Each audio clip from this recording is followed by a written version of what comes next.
কলঙ্ক তোমার করিব মোচন। ছোটদা, কার সঙ্গে কথা বলছো ছোটদা?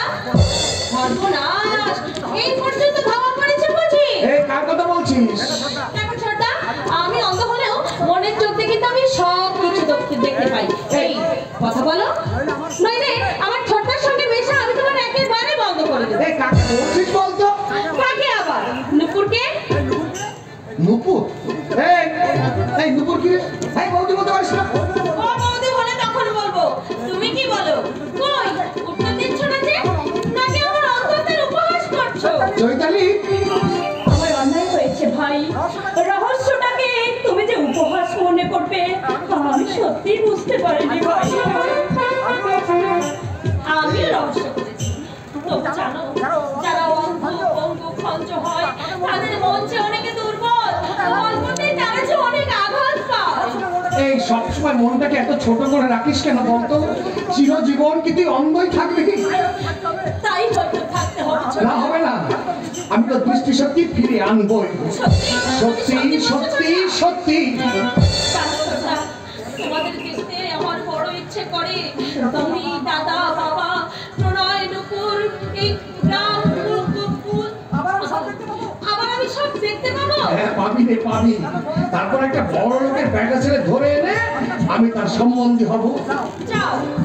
হ্যাঁ রে বল, আমার তো এখন শুধু একটাই মাত্র আশা, কোন পথে আমি সেই দিনটাতে পৌঁছাতে পারবো। আমি সব সময় শুধু সেই কথাটাই ভাবছি। চেষ্টার ফলে মানুষ যদি যাবে পৌঁছাতে পারে, আর এই সামান্য কাজে তুমি সফল হতে পারবে না? নিশ্চয় পারবে। থাক, অসময়ের ভাব তরঙ্গের ছাপ দিয়ে লাভ নেই।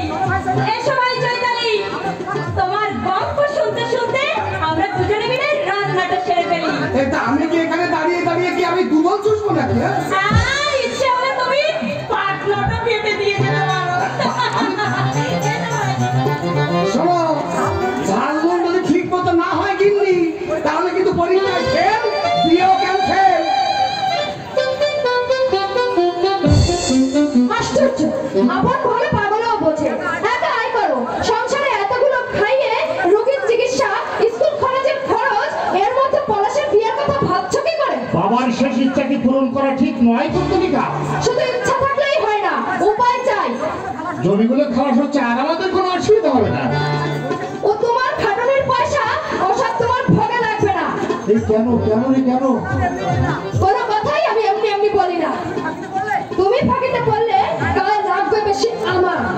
মনে তা রাখো, কি করে আমার সব থেকে আবিষ্কার করে তাই শুধু বলো। মা সেদিন বাবাকে বলছিলেন, কি বলছিল? বলছিলেন আমার আর বেশি দিন সময় নেই। পঙ্কজ নিজের পায়ে দাঁড়িয়েছে, পলাশ আর প্রণয় মাছ সমুদ্রে ভাসছে। চৈতালি অন্ধ, সারা জীবন হয়তো ওকে ভাইদের বোঝা হয়ে থাকতে হবে। তাই ভাবছি জমিগুলো খালাস হলে বেঁচে থাকতে থাকতে ওকে তিনজনের নামে করে দিয়ে যাবো। এমন একটা সিদ্ধান্ত নেওয়ার